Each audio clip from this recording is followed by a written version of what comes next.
Este é o Momento da Saúde, um programa idealizado e produzido pela Associação Brasileira de Medicina Preventiva, em parceria com a Televisão Princesa e a Fundação Cultural do município de Varginha. Hoje temos aqui, para nossa alegria, a psicóloga Tanit Miranda. Ela é psicóloga especializada em terapia familiar e especializada também em educação. É um prazer, Tanit, estar aqui te recebendo no Momento da Saúde. Gostaria que você pudesse se apresentar aos nossos telespectadores. Eu sou Tanit, psicóloga, como a doutora Adilson já falou, especializada em terapia familiar. E trabalho também na área de educação como coordenadora pedagógica, com cursos também de especialização na área. Eu estava brincando com você, eu falei, eu acho que teu pai e tua mãe não gostavam muito de você. Como é que eles te deram esse nome de Tanit?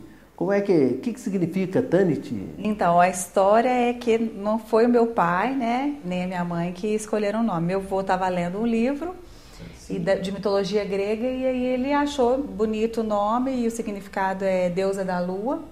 Deusa da Lua?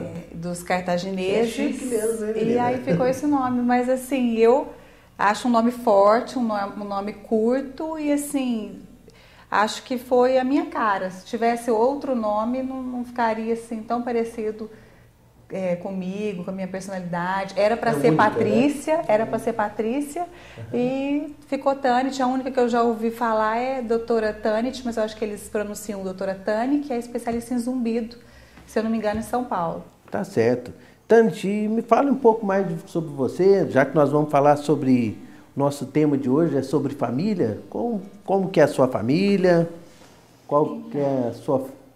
A minha família de origem, a gente veio de Curitiba. Certo. A minha mãe fez medicina no Paraná e meu avô teve uma transferência do banco e veio para Minas Gerais. E fui constituir, então, minha família hoje nuclear em Alfenas, que foi quando eu conheci meu esposo, que sou casada há 12 anos, tenho 2 filhos, o Samuel que tem 11 e a Sofia que tem 6 anos. E estamos na caminhada do casamento, que é uma construção diária, de comunicação, de amor, de ajustes.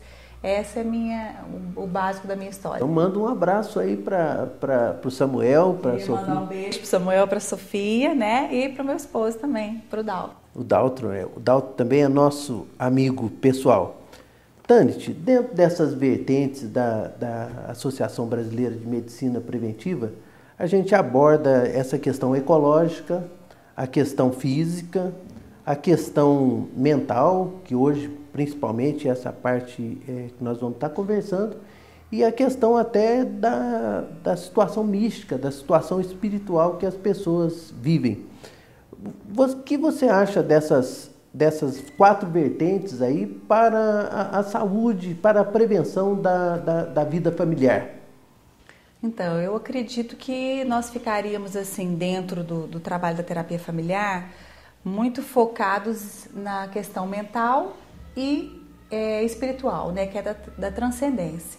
Porque eu acho que o ser humano hoje, para trabalhar essa prevenção, principalmente dos problemas de relacionamento, ele tem que conseguir ter saúde psíquica e ele tem que conseguir ter esse contato com esse ser superior, dentro da sua religião, buscar esse Deus e ver o que ele pode fazer nessa busca com esse ser superior para ser uma pessoa melhor aqui na convivência com as pessoas. Dizem que Freud inventou essa história do inconsciente. O Jung, ele inventou a história do inconsciente coletivo.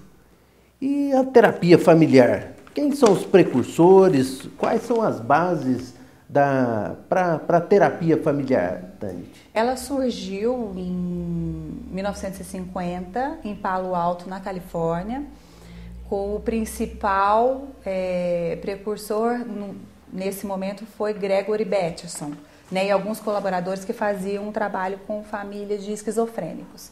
E aí eles foram fazer um estudo e fazer esse trabalho e começaram a perceber que o trabalho não podia ser focado no sintoma da família, o esquizofrênico, o problemático, aquele que estava apresentando o sintoma no momento, mas que eles tinham que perceber que ele estava inserido num sistema e ele era resultado e ele era consequência né, daquela situação. Então era uma responsabilidade que deveria ser compartilhada por todos. Surgiu lá. Bom, dizem que quando alguém na família está doente, as plantas não ficam bem, os animais que existem na família, da convivência, que nem os vizinhos às vezes ficam bem. O que você pode me dizer nessa questão da abordagem integral da família, da pessoa?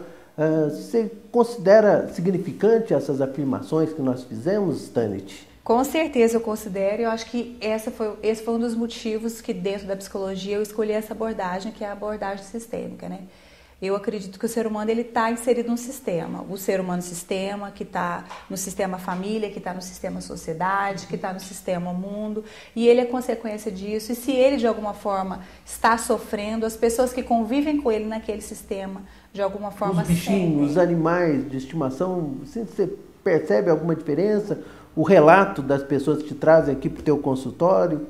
Olha, eu acredito que sim. Lá em casa nós temos também um cachorrinho, né? E eu acho que ele não só sente, não só sente, como o cachorro ele precisa dessa interação.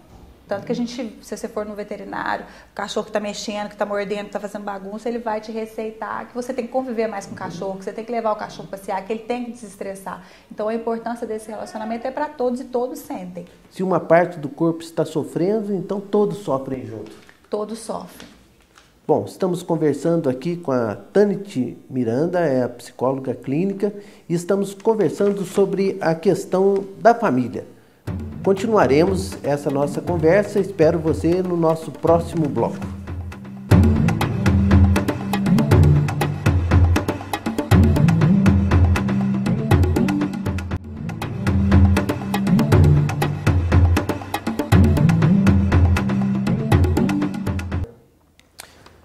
Na família, as pessoas acabam passando para os outros esses sentimentos. Quais os principais queixas que as pessoas te trazem no consultório que envolve toda a família? Por que um membro da família adoece todo o conjunto? Então, dentro dessa pergunta das principais queixas, né, eles procuram mais ou porque um filho está apresentando algum problema, seja de comportamento, seja na escola, seja relacionado a algum vício, ou problemas mesmo entre o casal, de relacionamento. Hoje é muito costume, né, a questão na família do filho estar usando brinco, a questão das tatuagens, né? Qual seria o tipo de orientação? É uma questão até cultural, mas é um susto, né, para quando o pai, a mãe chega e o filho, a filha está usando brinco, piercing, tatuagem. Qual as considerações que dentro dessa abordagem de terapia familiar, como que o pai e a mãe podem lidar com isso na família, Tanit? Então, normalmente eu oriento que o pai ele tem uma análise da situação. O que o filho quer? É colocar um brinco? É fazer uma tatuagem? A gente sabe que existem procedimentos que são mais permanentes, como por exemplo mas por exemplo como uma tatuagem é mais permanente do que por exemplo um brinco. Sim. Né? Ele tentar analisar o momento que o filho está passando. Normalmente eles pedem na adolescência, né, que é esse momento da estruturação da personalidade, que eles começam a deixar de olhar para o pai e para a mãe como referência e começam a olhar para os amigos que estão fora e ver um amigo fazer, querem fazer para se sentirem diferentes, autênticos, né, únicos. Tentar negociar com o filho. Aquilo que é permanente, vamos deixar um pouquinho para frente para que ele tenha condição de ter certeza se é isso que ele quer. Sobre o uso de tatuagem e essas questões dos brincos, dos piercing, a doutora Tanit vai nos falar sobre isso no nosso próximo bloco. Nós aguardamos você, não saia daí.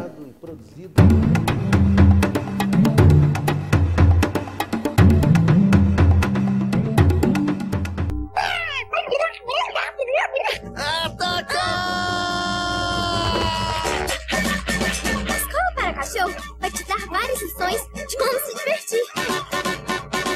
Escola pra Cachorro.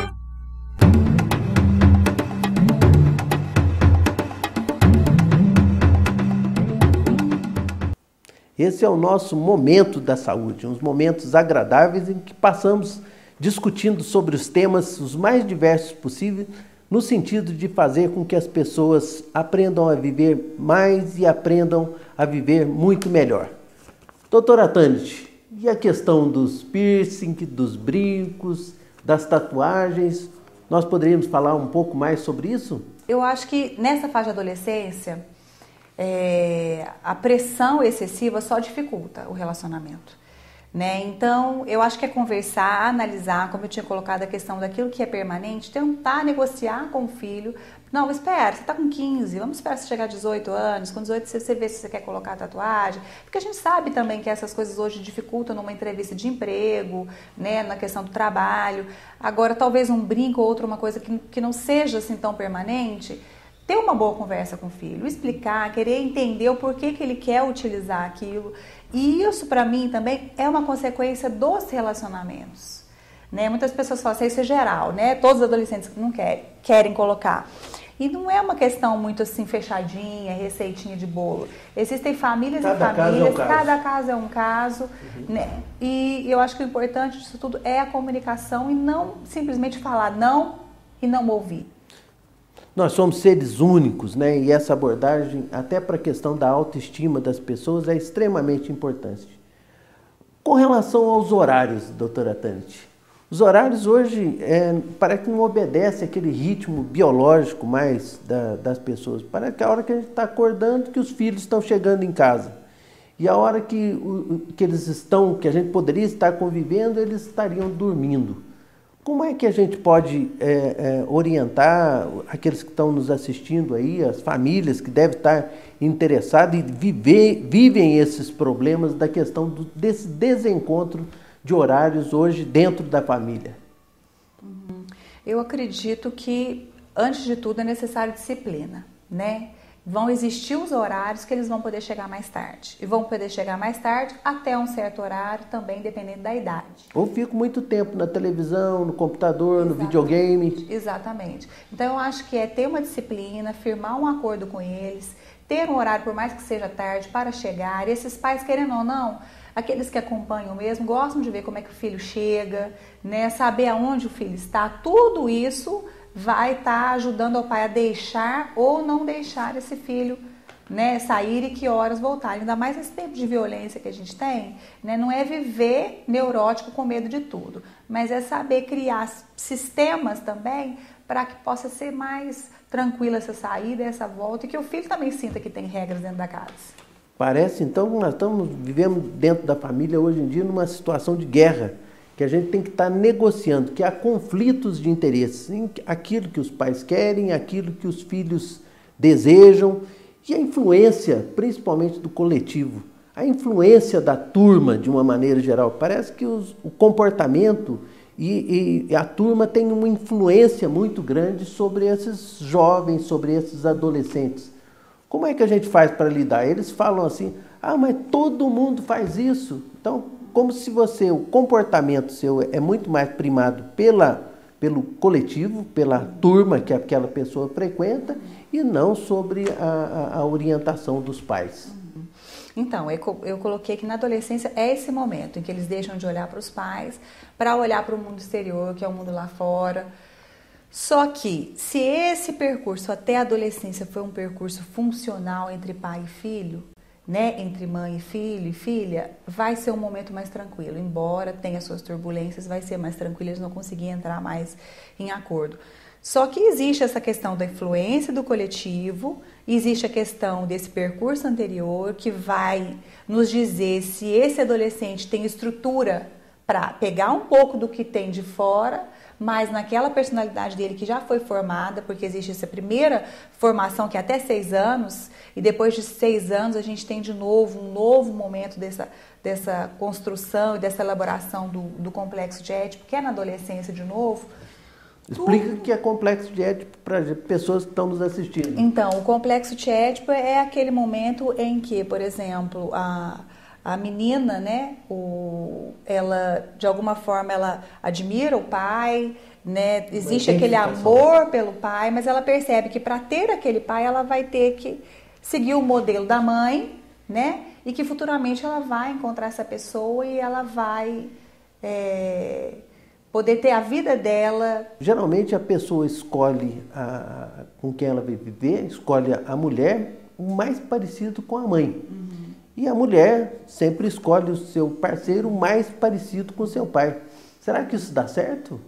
Então, e com o menino a mesma coisa que eu estava falando do complexo de Édipo. Ele tende a se apaixonar pela mãe, não é esse amor, essa paixão que a gente entende de homem e de mulher, mas é uma paixão como se ele quisesse para ele, uma idealização.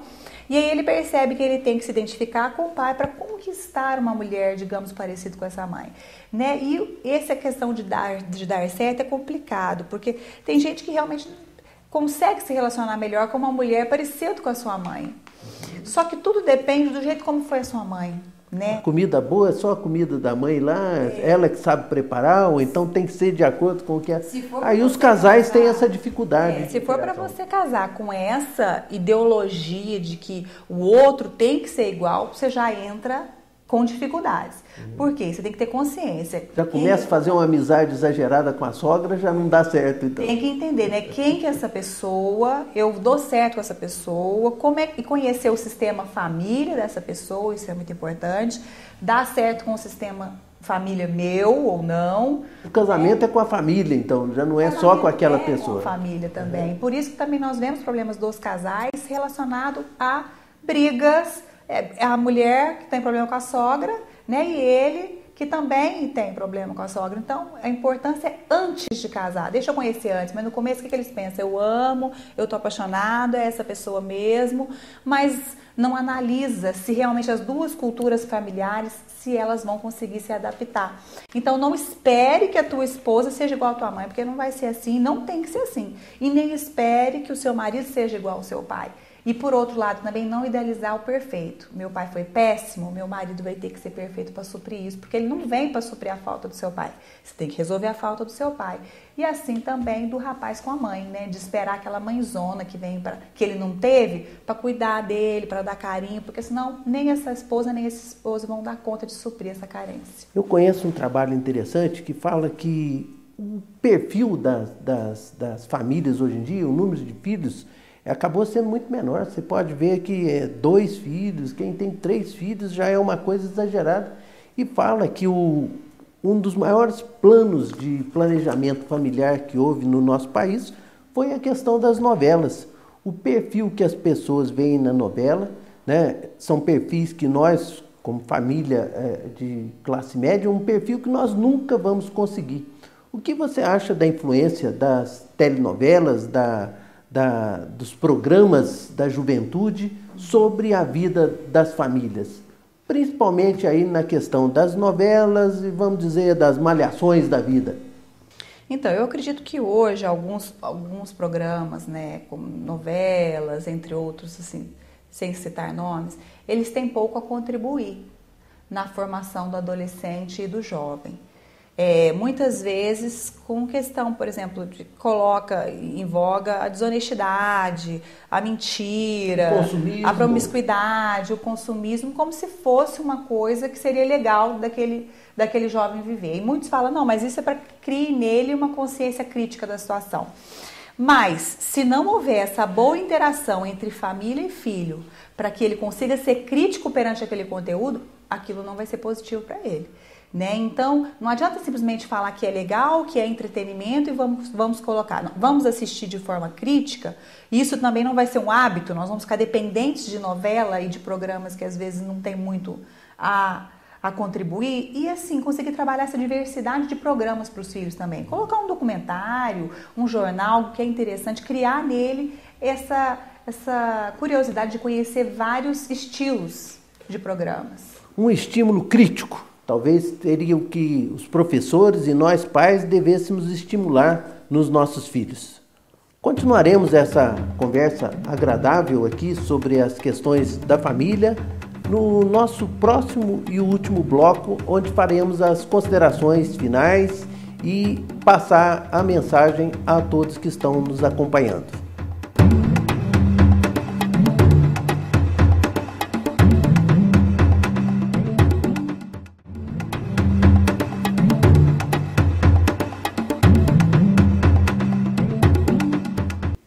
Estamos de volta com o programa Momento da Saúde. Hoje estamos conversando sobre terapia familiar com a doutora Tanit Miranda, especialista em terapia familiar integral, sistêmica. Tanit, qual o perfil da sua clientela, como que eles chegam, como é feita a triagem? Ou será que todos nós precisamos fazer terapia familiar?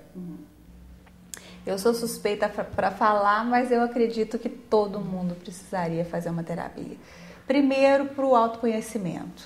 E segundo, que a partir do momento que eu me conheço e me deparo com aquilo que eu tenho de bom e que, né, eu devo alimentar aquilo em mim, e aquilo que eu tenho de ruim, que eu posso fazer alguma coisa para tentar melhorar.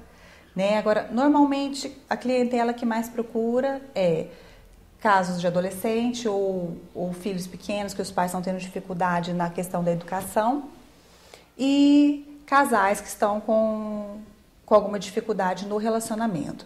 Mas aí algumas pessoas confundem. Terapia familiar é só para a família, terapia familiar sistêmica? Não, a abordagem sistêmica, como eu coloquei, ela trabalha o sistema. Então eu posso trabalhar, por exemplo, um paciente que chega que está com problema no serviço. Então ele está com problema no sistema trabalho. Eu vou focar só no trabalho? Não. Por isso que eu te falo da amplitude dessa terapia. Existe uma pluralidade de causas. Eu vou querer entender o sistema família, para entender o sistema indivíduo hoje, porque ele é assim, entender como ele reage a esse sistema, hoje trabalho, que ele está tendo problema, e se o sistema trabalho está de alguma forma, com algumas ações que está gerando nele essa reação negativa ou não. Vou perguntar diferente. Você acredita que o maior problema das famílias ele está no bolso, na parte financeira, ou o problema está na cama? Olha, eu acho que a questão financeira atinge muito a questão. É onde começa?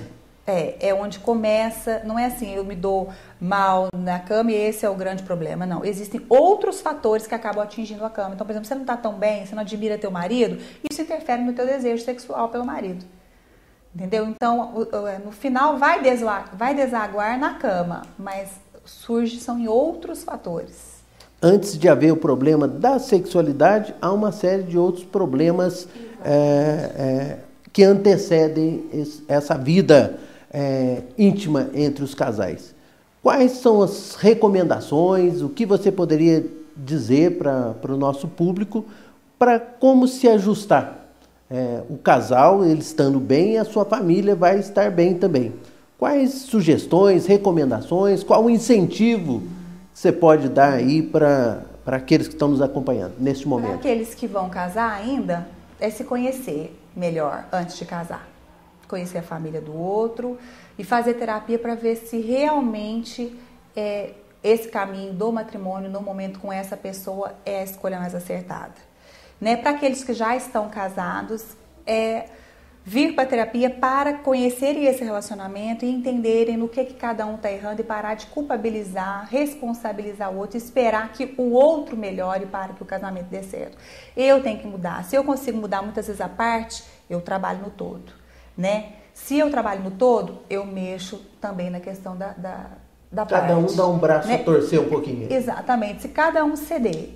Né, investir no tratamento, não esperar a situação ficar complicada demais. Às vezes eles falam, não, mas eu investi em terapia agora, né, nós temos isso, temos uma construção, temos aquilo, e às vezes eles prorrogam isso e mais para frente não dá certo e já vão direto, digamos, para um divórcio. Trabalhe isso primeiro. Não dá certo sair de um casamento sem você ter tentado de todas as formas ficar com essa pessoa. Porque senão você sai em dívida, você sai sentindo que ficou faltando alguma coisa. O modelo da família está mudando, Tânia. Você há de convir comigo. Nós estamos falando aqui de casamento, de homem, de mulher, né, de padrão de família, mas nós temos visto essas transformações na sociedade hoje em dia. Hoje é muito comum essa união entre pessoas do mesmo sexo. Né? São situações hoje em dia, inclusive está sendo legalizado esse tipo de união. Então é um outro padrão, um outro modelo de família que nós estamos vendo surgir. O que a terapia familiar tem para poder colocar sobre isso, esse tipo de público que está nos assistindo? Quais as considerações que você poderia fazer? Então, essa questão do campo do casamento, né, homossexual hoje é um campo novo.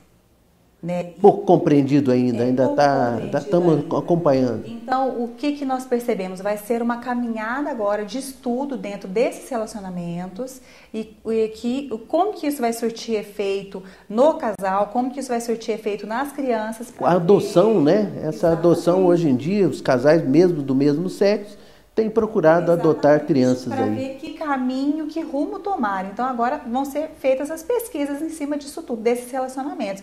Mas a priori é trabalhar o casal dentro do seu relacionamento, também do seu sistema família e trabalhar a comunicação como nós trabalhamos para os outros casais. A questão social, a questão familiar e agora essa questão, esses fatos novos, desses novos padrões de família. Para nós podermos procurar caminhar para encerrar nossa agradável entrevista, que outras situações você gostaria de acrescentar na sua mensagem final para concluir, para que as pessoas possam estar entendendo aquilo que nós estamos tentando atingir? Eu gostaria de deixar assim, uma mensagem da importância da terapia para a sua vida pessoal, em primeiro lugar. Muitas pessoas pensam, eu vou preocupar com o casamento, né, eu vou preocupar com o filho e esquece de preocupar com ele. É um investimento. Invista em você primeiro, para você ter uma boa condição para investir no casamento, para você investir... Primeiro você se vê como pessoa, depois você dá conta de se ver como mãe, como esposa, né? Investindo nisso, trabalhando na comunicação, trabalhando na questão de entender que quanto menos demanda, menos angústia a pessoa tem, né? E hoje o nosso padrão de vida queira mais, busque mais, consuma mais, e isso só tem gerado mais problemas emocionais, psicológicos, psiquiátricos. Então é conseguir trabalhar isso, conseguir ser feliz com aquilo que é o mais simples do dia a dia. Não precipitar e fazer um planejamento. E, acima de tudo, que eu nunca deixo de colocar é a questão de Deus. Procure Deus. Ótimo. Né? Coloque essa questão aí da espiritualidade na vida das pessoas. Exatamente, no seu casamento, no seu dia a dia como mãe, que vamos construindo pouco a pouco, errando, acertando, mas a gente chega lá. Deus, então, ela deve fazer parte, seja qual for a forma de entendimento das famílias, é importante que essa situação mística, que essa situação traz o equilíbrio à vida das pessoas que vivem, elas precisam uma das outras. É fundamental. E me dizem que as famílias permanecem unidas enquanto uma não estão precisando das outras mais. Então, enquanto eles estão precisando um dos outros, eles se mantêm unidos. E a tendência das famílias, ao final das contas, é dispersar, é isso mesmo? É muito cruel isso? Nós percebemos muito isso. Enquanto está tudo muito bem, é prazer, é lazer, parece que existe mais motivo para briga e para problema. Quando existe um problema sério na família, eles se unem e param de olhar para pequenas coisas que não têm tanta importância. Bom, este foi o nosso Momento da Saúde, uma conversa agradável que tivemos com a doutora Tanit Miranda. E nós esperamos que vocês nos acompanhem nos nossos próximos programas com suas contribuições, com suas sugestões. O nosso site é www.abramep.com.br, como também através da TV Princesa, através de todas as formas de mídia. Esperamos que vocês nos tragam sugestões de pautas, para que assim possamos atingir aquilo que os telespectadores estejam esperando de nós. Gostaria de deixar os seus cumprimentos finais, doutora Tanit. Queria agradecer, pelo convite e deixar o recado que não espere uma vida perfeita, Espere viver bem com o que você tem e fazer o seu melhor para ser uma pessoa boa na convivência com os demais. Muito obrigado a sua participação, uma boa semana a todos que estão nos acompanhando.